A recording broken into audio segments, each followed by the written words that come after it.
السلام عليكم، ازيكم؟ انا شيماء، اللي اول مره يشوفني وحشتوني جدا من الفيديو اللي فات. معلش اتاخرت عليكم، كان عندي ظروف بس الحمد لله.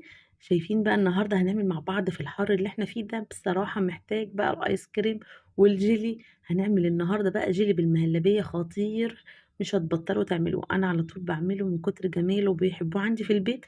بجد حاجه خطيره كده في البيت وفي الحر ده بيبقى حلو جدا. اتمنى الفيديو لو عجبكم لايك وشير، واللي مش عندي يشترك ويفعل الجرس عشان كل جديد عندي يوصل لكم. تعالوا بقى نروح نشوف الجمال ده عملناه مع بعض ازاي وبكل سهولة. اول حاجة عشان اعمل معايا المهلبية هحتاج بقى ايه 3 معالق كبار من السكر على معلقة كبيرة من الباستر كريم، وهنحط عليهم كمان آه كوبايتين من اللبن الكبار. وبعد كده هقلب على البارد، وبعد كده اقوم نازله بثلاث معالق كبار من النشا، مليانين بس مش مليانين هرم، يعني 3 معالق كبار نشا مليانين عادي زي ما انتوا شايفين كده. وهقلبهم برضو على البارد، وبعد كده اخد بقى ايه المهلبيه بتاعتي دي على النار لما تتقل معايا كده شويه. هي طبعا مش هتبقى تقيله قوي، خفيفه بالسمك اللي انتوا شايفينه. اقوم نازله بقى بمكعب الشوكولاته وادوبه في المهلبيه. طبعا مكعب الشوكولاته اللي انا نسيت احطه بس بيفرق طبعا في النكهه، يعني جامد جدًا خطير، بيدّي طعم خطير بجد. هنا بقى باجيب كاسات، ولازم حاجة أكون مايلة الكاس فيها علشان يدّيني الشكل اللي أنتم شفتوه، لازم يكون الكاس مايل.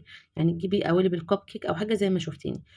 تاني حاجة بقى هاعمل الجيلي، جِبت كيس الجيلي ورُحت حاطة عليه كوباية من المَيّة المغلية، وهانزل بكوباية مَيّة متلجة. لو أنتِ مستعجلة على الجيلي عشان كده هياخد وقت في التلاجة عقبال ما يجمد. طبعًا بعد ما المهلبية بتاعتي جمدت هابدأ أنزل بالجيلي.